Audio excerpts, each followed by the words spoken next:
I'd like to give a warm welcome to a good friend of mine. Born in Germany, raised briefly in the Midwest, and currently residing somewhere warm and beautiful. She is the author of one of the greatest books I've acquired during my self-healing journey. It's called You're Not Crazy, You're Codependent, which focuses on finding peace after dealing with addiction, abuse, trauma, and toxic shaming.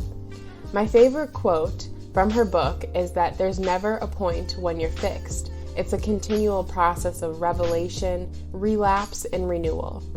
Today we're going to discuss codependency a little different than the episode that I did last season with Crystal Mazzola. Stay tuned.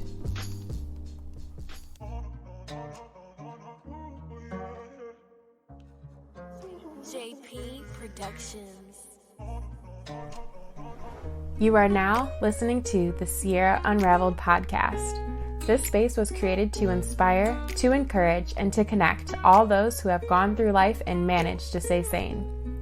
I mix my own personal trauma, mental health, motherhood, domestic violence awareness, spirituality, and a whole lot of Sierra Unraveled. I'm so glad you're here.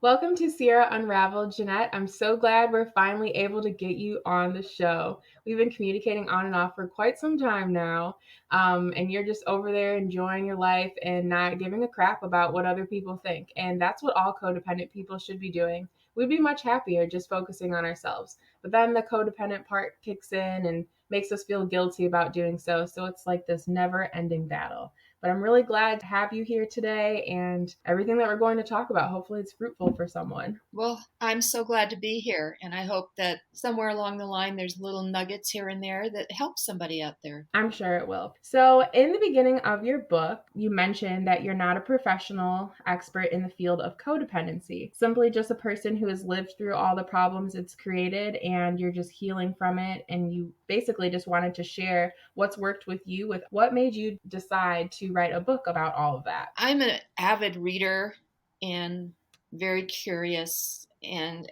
as I mentioned to you earlier, I've been dealing with so many of these codependency related issues throughout my life that I've been doing throughout the years a lot of research and a lot of reading. And at this point in time, I had gotten through a very, very dark time relating to our family. And I had this urge to put down everything that I had learned from dealing with life with all these issues that I had to deal with and learning how to work around them and through them. I felt as if this book just sort of came through me. Really, I've never experienced anything like that since. Everything else I've done creatively, I've really had to think about and work on, and this literally just came through me. It's like I couldn't type fast enough, so I just started writing. Had you written a book before that, or? No, I've never written a book, but I have been writing for money since I was 16. I wrote a weekly column in our little town newspaper, and then throughout my career in advertising and marketing, I did a lot of writing in that regard. But when we moved back to the Midwest 12 years ago, actually it's almost 20 years ago, I was afforded an opportunity to go to work writing a weekly column for a daily newspaper. And I also wrote and contributed articles for a couple of art-related magazines. So my passion has always been writing. You talk a lot about your personal experiences. Was it hard for you to get that all on paper and then release it to the world? Absolutely. It was it was humiliating in some places. And, I had to take into consideration that family members might be reading this. And I didn't think that their reaction to this was going to be positive because, in dysfunctional families, we absolutely do not talk about things, let alone talk about it out to the world. And also I had to think about my daughters. So I left a lot of things out, but this book would not be worth anything if I didn't share my own experiences, because then all the reader would have is somebody whose opinion she's writing about. As I stated in the book, I don't have initials after my name. What I wrote about is what worked for me. And I wanted to share that in hopes that it would help someone else. I think a big part of it too, like it's been probably a year since I read it originally. It wasn't like you were just specifically focusing on all the negative or criticizing people. It was more so like you internalize a lot of it, like what it did to you, like how you coped with it, how it made you feel. And then the best part of the book, in my opinion, are all the solutions and action points that you included to kind of help others who might be codependent self reflect and move past it in the way that you were able to. So, because you're talking a lot about codependency, can you give a brief definition about what codependency is? Yeah, it's one of those big words that's become sort of a catch-all for a lot of different things. But yeah, and again, being immersed in the subject, I sometimes forget that not everyone else is that into it. But simply put, codependency is a group of learned behaviors that a person develops due to a dysfunctional past. And that causes these individuals to lose themselves, literally, while living to fix, enable, please, and control others. We do this in the hope of fending off rejection, which is the root of all of our fears. This is the basis of codependent behavior, and it'll steal your personality, your health, and your soul if you don't address it. I'm always curious if there are, like, what the percentage is of people who have been in domestic violence relationships that they are also codependent. I'm not sure how many studies there have been done. That's definitely something I would love to look into because I do feel strongly that most people that end up in domestic intimate partner violence relationships are indeed codependent. Well, here's the thing, it's cyclical.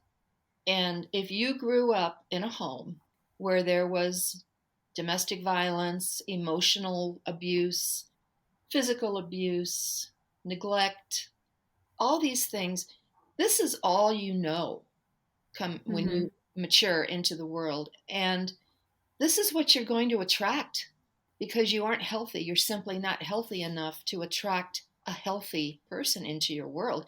As a matter of fact, when a codependent person starts to feel normal and happy, guess what? They feel bored. They sense danger. They shut down. They make the relationship go away because they can't handle it. What they're comfortable with is what they know. And when I say they, of course, I'm talking about myself. So what you see when you grow up is what you repeat when you're older. And you can't. You can't make it go away until you start working on yourself and you find out, why am I this way? How come this keeps happening to me? Why do I keep letting this go on? And until you make a decision to do the work, and there's a lot of work involved, reading a book and saying, yeah, I know, but I can't help it. That's the way I am. Until you're ready to do the work, nothing will change. But you can change and you can get healthy and you can have normal relationships. You just have to make up your mind that you're worth it. Yes, definitely. So the things that kind of lead into codependency, one, like your environment that you grew up in, but also other things like I know you talked about in your book, just like having dysfunctional past. Can you touch on that a little bit? Audience can get a little bit of background if they haven't read your book yet. On my background, sure. Yes. In a nutshell, my father was a chronic alcoholic, and my mother was the original caretaker. She worked herself to the bone, keeping everything in the house perfect, working a job, taking care of him, and pretending that everything was fine. So she was always exhausted, short fused, angry, and she took it out on us, the children. And the way that she did that was by emotional neglect, just not giving any kind of love, any kind of affirmation, and sort of putting all of her anger and despair and unhappiness on us. So she took care of my dad. When he needed to be picked up from drinking, she went and got him. When he needed cigarettes, she would go and get it. But we absolutely were not allowed to talk about it in our own home. We could not talk about it. We just were told to ignore it. So we spent a lot of time in separate rooms ignoring each other, which was sad. And there was other things, more violence and all of that, but that's for another time. Yeah, that makes a lot of sense, and that can play a huge role in just your whole upbringing and even writing the book too. Well, I'm not sure when exactly the book was published and really and where you were in your journey of healing your codependency, but do you feel like your relationship with them changed once the book came out? No, no, it didn't change once the book came out. I didn't tell them the book was out. I I sort of did it in secret because I knew, because I know my family, and I knew I wasn't healthy all the way back then, and I was terrified of rejection. And things were good anyway. So no, I published this book, but they didn't even know about it. My kids did, my daughters did, because they helped me in some ways with it. But my nuclear family, no, I never really even talked about it with them. But it caused me, it was a springboard for me. As I wrote, I kept learning more and more about myself. And as I said in the book, codependency is an addiction. And once you're codependent, it's like being an alcoholic. You may be sober for 20 years, but every single day you have to make up your mind that you're not going to listen to that lie that tells you, I'm not good enough. Those types of things. I can't do it. I'm a failure. Mm-hmm. I don't deserve this. Those are all lies. It's like saying you need a drink. Well, no, I don't. But you have to face it every single day. You have to decide what you're going to listen to and how you're going to live your life every single day. Mm-hmm. And if you don't, what are the typical symptoms besides like poor self esteem, probably, that one who is codependent usually deals with? I myself included. Well, you have a track record of failed relationships. You overcommit, and then you end up resenting it and dropping out and feeling guilty. You quit jobs a lot. You can't see things through to the end.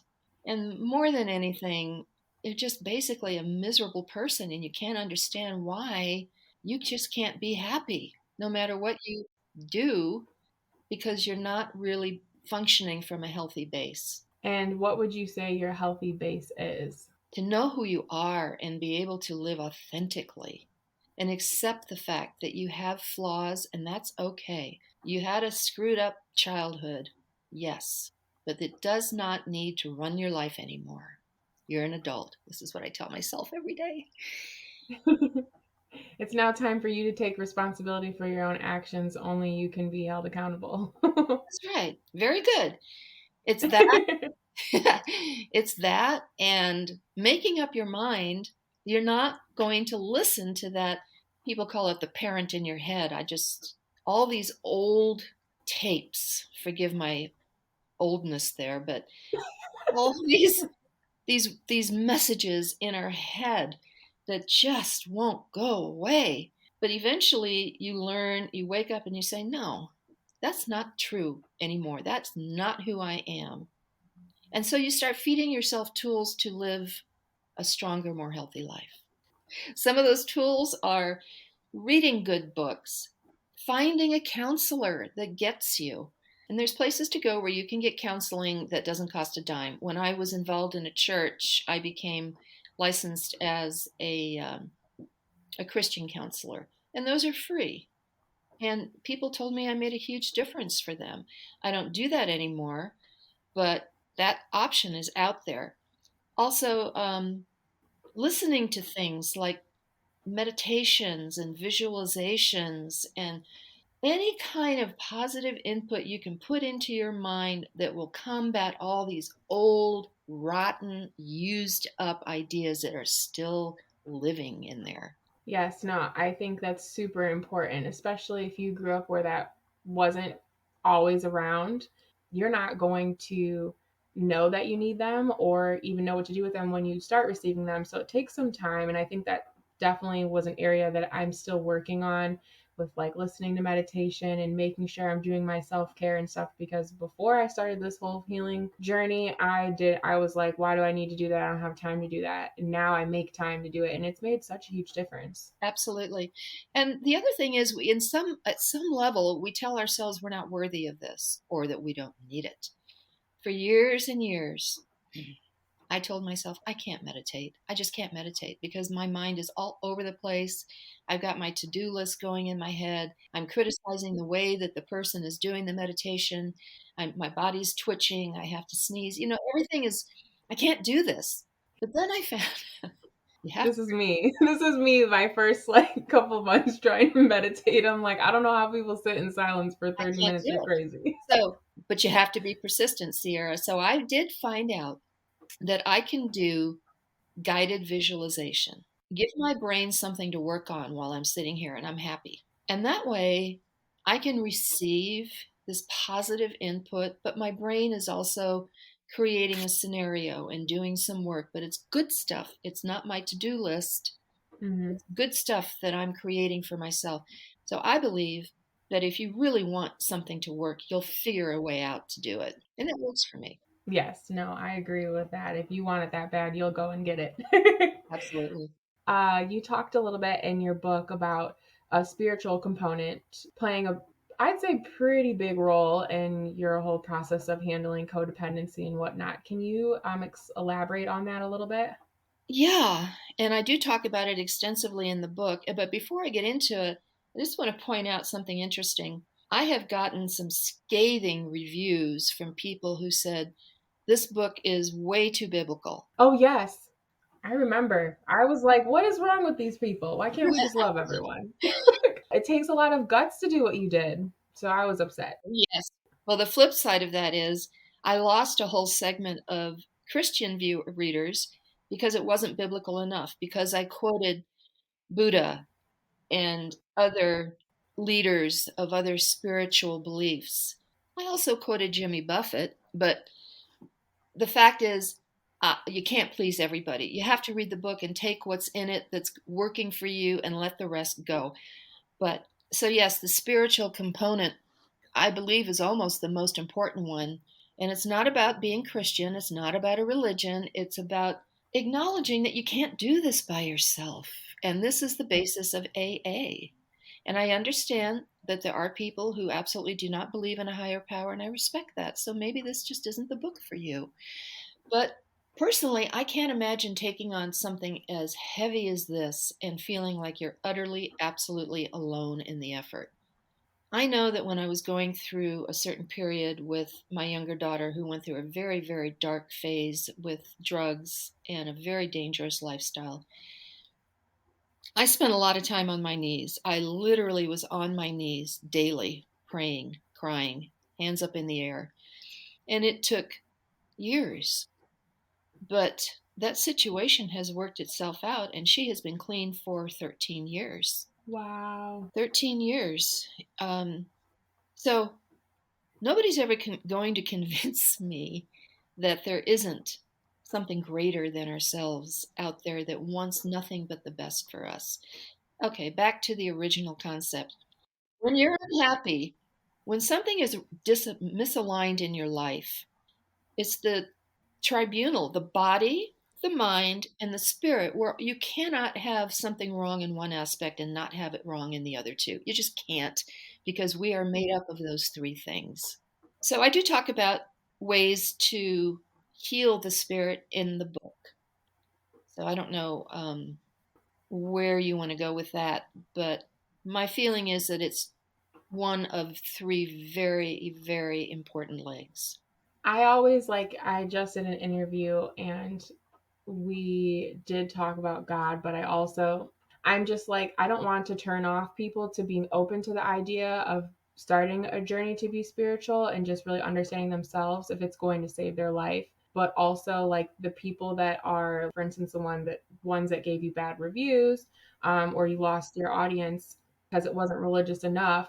It's like, well, you're also like missing the point, because someone who's in the middle, like I was, I didn't know where else to turn. I think I was at a point where I was like so far gone that I was like, there's nothing else I can do but start to pray, because Absolutely. I don't know how anything's ever going to get better. That's the point you have to get to. And in my book, I call it your battle position is on your knees. That's how you need to fight this, is on your knees. Now, again, I am not pushing anything in this book or now, but you can't help but admit that when you're miserable, your life isn't working, you don't feel good, tell me your soul isn't hurting. And for people to just shut it down because, oh my God, she has a Bible verse in there or she talks about God. I don't know. it all comes down to not feeling great about who you are or secure about who you are. Yeah. And once you're open to just being open, and again, take what works for you and leave the rest, but you don't have to be hateful about it. You'll learn so much more too. You're really just holding yourself back, which is kind of a good transition to the next thing I'm going to ask you. But Mm. when people are just so pessimistic and just not willing to just maybe, I don't know, it's like their preconceived notions are there up front. So when they're reading, they're not even actually digesting any of the information that could be beneficial to them because it's like their blinders are on. They're not able to even understand where you're coming from when really that's what's holding them back. You know, you're not going to get anything out of any book until you're open to receiving the message. And maybe it's just not the time for them. Um, when you're ready, when you're truly ready, when you're truly hungry, and you're open and you're begging for some answers, not just wanting to judge thoughts that are out there, then you'll get some benefit from it. And not every book has everything that you'll ever need in it. There's a lot of good books on codependency. And when I started writing this book, I thought, oh my God, how am I even going to be seen? And it was a self-published book. But then I realized, you know what?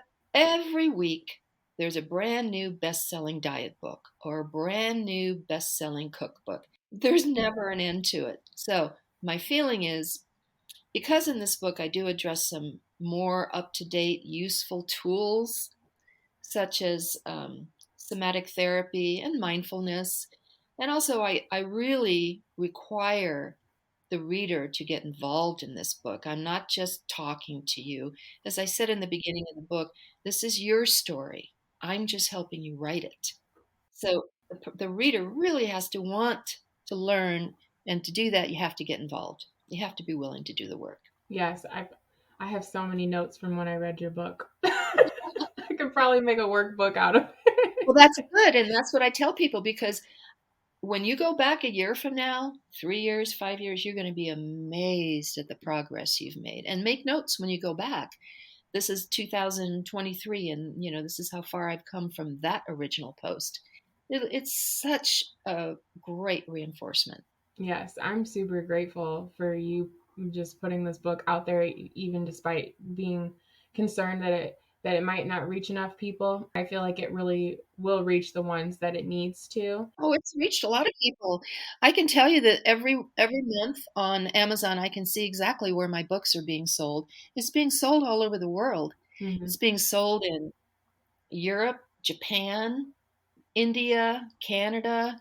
My gosh, you name it. It's being sold everywhere. And it's incredible because it's made such a huge impact in my life. Whew, the book, it took me a while to get through because it's not something you can rush, but to have it as a reference point, especially for someone who is never heard of the term codependency or is like questioning why they are doing certain things, like what patterns they keep seeing come back into their life and they don't know why. It's a really good starting point because I don't think I'd be where I am right now if I didn't pick up that book. I know that's giving really high praise to you, but I'm so grateful.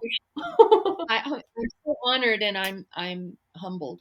But I did want to maybe point out some traits that a codependent person will have, because not everybody has put it together.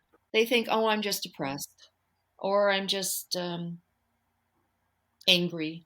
But can I put out there some personality traits that are very common in codependent people?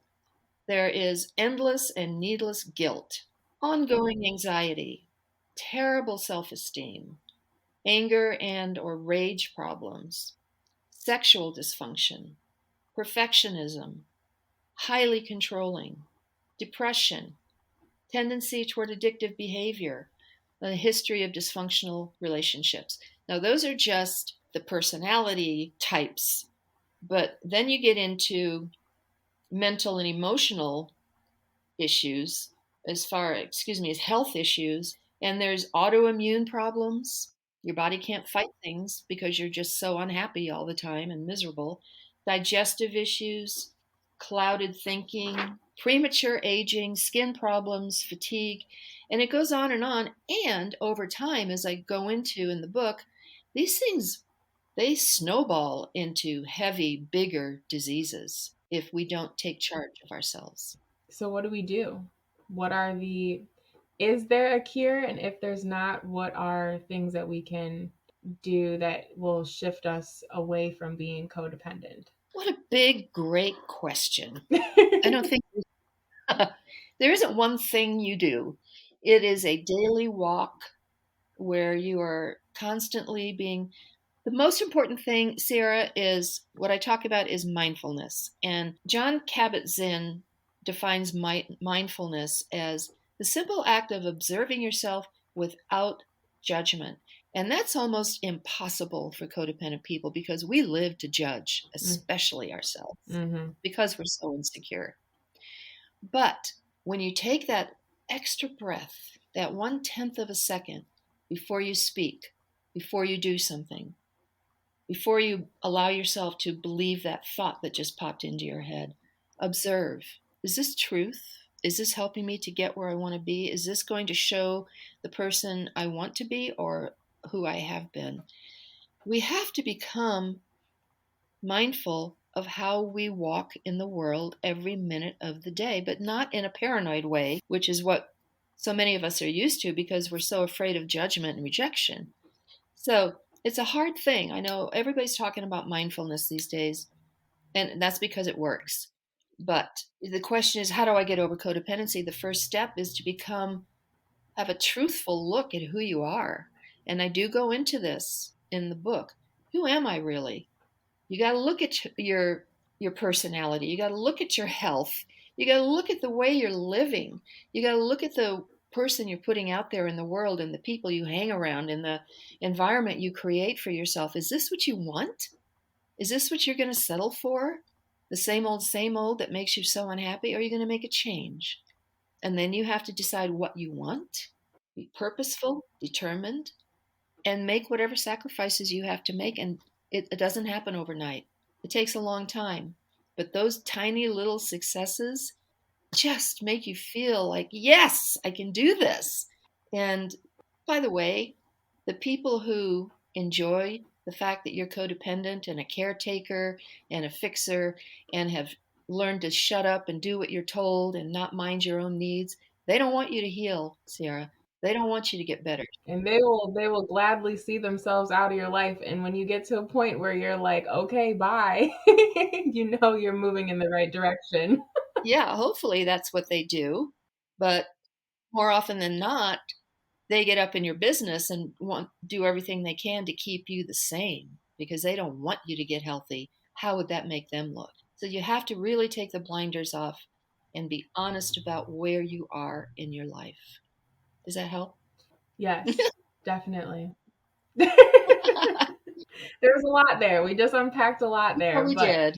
it's just, oh, I don't know. It's a never-ending journey, which I'm super grateful for because I've learned so much, and just constantly wanting to learn more, I think has played a big role in the growth that I've seen with myself.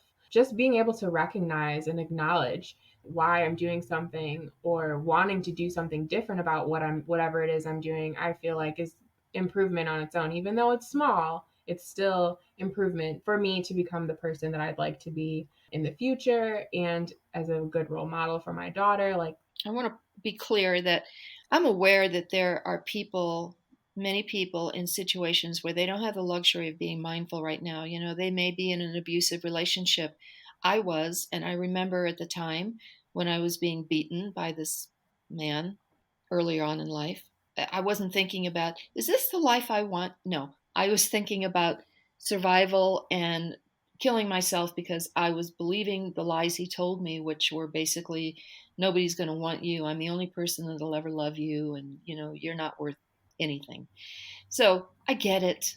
You can't do these things when you're in the middle of a storm, but the storms never last forever. And you do have to take some time. You have to have a minute where you can go into a different room and just have a thought that's your own and ask yourself, how am I going to get out of this?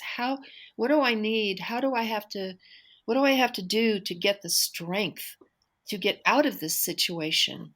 Because if you don't, You're going to be one of the thousands and thousands of people who just live their life in a miserable situation, lose hope, never fulfill any kind of dreams. You lost your dreams a long time ago.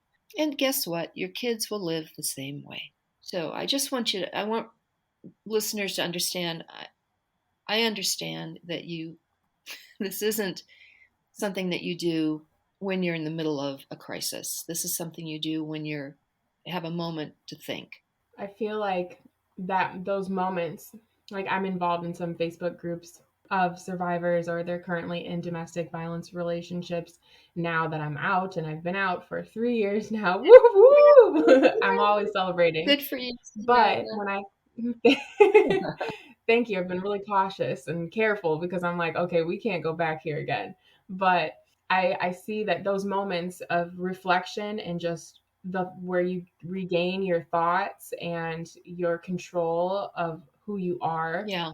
I'm like, they're asking like, what do I do now in my free time? Well, you should be educating yourself. You should be really learning to enjoy your company alone. Because if you don't enjoy your company alone, how can you really appreciate someone else? And then that you're just welcoming that same situation to keep resurfacing.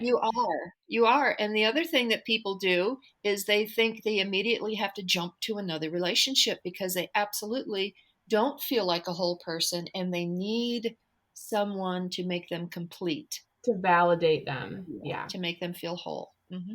No, that's so much work.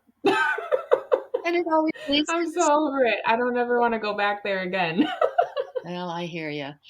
It inevitably leads to the same result.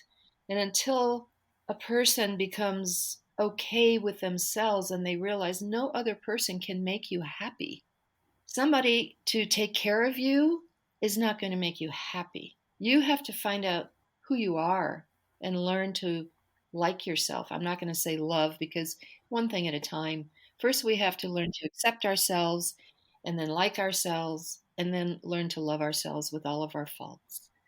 But jumping from one relationship to another because we feel like that's what we have to have because that's what we're used to is just encouraging the cycle to continue. Correct. And also for codependence, it's not even really that someone needs to take care of you. It's that you want to take care of them. You're right. You can't do that either. They have to take care of themselves. Because we're too scared to look inside and find out what we need, who we are.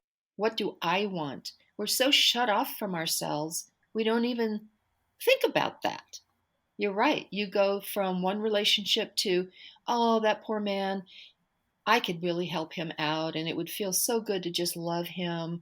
Or that woman, she needs somebody to take care of her. I could do that. It's all coming from the same sick place and it's not going to lead to happiness. Yes. I definitely want to ask you. I know in my most recent episode that I just did, I talked a lot about forgiveness. And I know we noted here that we talked about your book breaking down into including lies that have kept you in bondage and truths that expose them. Yes. And in that section, you do talk about forgiveness. And your view on that is different from what you usually hear and read, which is that you have to forgive in order to heal. And you say the opposite. Is that correct? That's right. I believe that forgiveness is the last step in healing, not the first. And to forgive anybody else, we have to forgive ourselves first. But before we can forgive ourselves, we have to go through the process of facing our shortcomings and working through them. I write that we give our precious power away when we refuse to forgive. And that's not news. But we have to get mentally strong enough through working on ourselves and learning to forgive ourselves before we make the decision to forgive another person. And many times that forgiveness is done in quiet on a daily, even hourly basis. Deciding to forgive somebody else doesn't mean it has to be a big emotional scene, and it sure doesn't mean we continue to let the other person hurt us in the name of making concessions. And it may mean that we never have anything to do with them again. But I don't believe you can forgive somebody if you're not a fully healthy person. If you know who you are and you know what has been done to you and you're ready to forgive, that's the order it should go in. But to just say, okay, I forgive you, and then I'm going to go work on myself, honey, it doesn't work. It just doesn't work. You're going through the motions, but that's not real. And you'll be frustrated and all the feelings will still be there. So how I sum it up in the book is that forgiveness gives you power. It fills you with a sense of being bigger than your circumstances and certainly bigger than those who took so much from you. This empowers you to grow even stronger, and it gives roots in a firm belief system that will carry you through the hard times ahead. So, Sierra, first, we have to get honest and forgive ourselves for just doing the best we could in a bad situation and maybe making some terrible mistakes, terrible choices, and having to live with that. That's a huge part of forgiveness, is being able to forgive ourselves for those things. And until we do that, I don't believe we have it in us to really forgive other people, because that's like pointing the finger when you haven't even dealt with your own stuff. Know what I mean? That's true. Forgiving other people is a lot of work in and of itself, but also that same amount of work should be coming to you first, because then it'll be easier to forgive them. Like, I feel that a lot of people don't understand still my co-parenting relationship, and I always give him the benefit of the doubt, even everything we've gone through. Like, I still do my best to not talk poorly about him, because again, at the end of the day, I know he's doing the best that he can. But it took me a lot to get there, and I had to look at myself a lot first too. And I can't expect other people to understand, because 9 times out of 10, they haven't done the work on themselves either. So they're not going That's to exactly understand. right.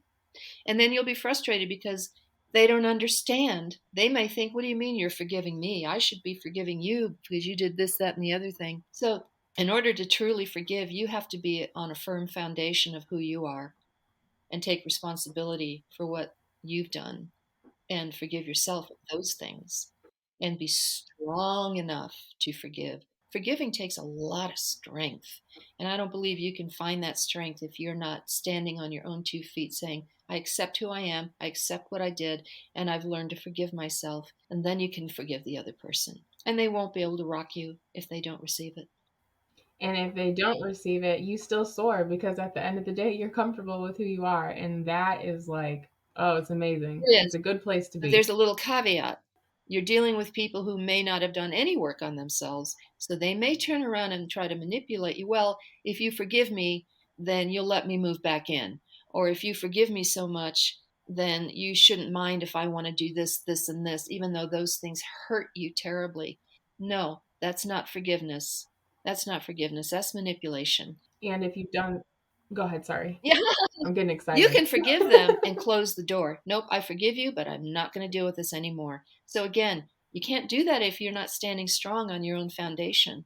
So work on yourself first and then choose to forgive when it's right for you. And when you're doing that too, it's like, hopefully you've already done the work on your Yeah. boundaries as well. So you know what you're comfortable with, and you can stand firm on that, so it won't impact you as it would as if you would have tried to forgive them first and not be ready, because then you're more likely to just fall into that quicksand. You are. But again, the reality of it is that, yes, you're strong in who you are, but you're still a recovering codependent. So when they say these things, your first reaction is to, want to cave because of what they said or what they did. And then you immediately start second guessing yourself, like, oh my God, who do I think I am? I didn't deserve to be forgiven.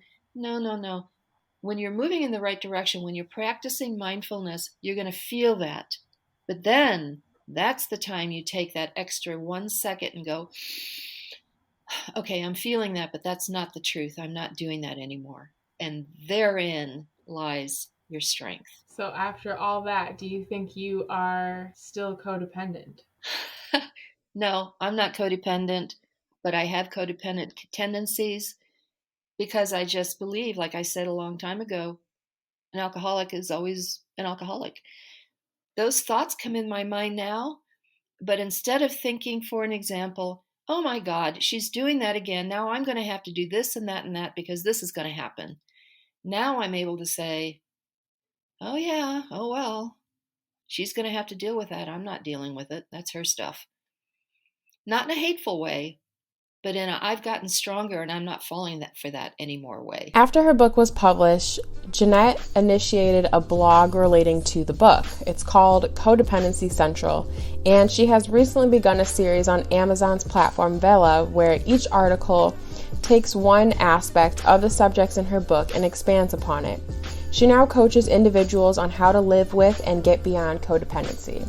Thank you for coming back for another episode of Sierra Unraveled today. I hope you learned a little or a lot. And as always, stop letting them unravel you, because only you can unravel yourself.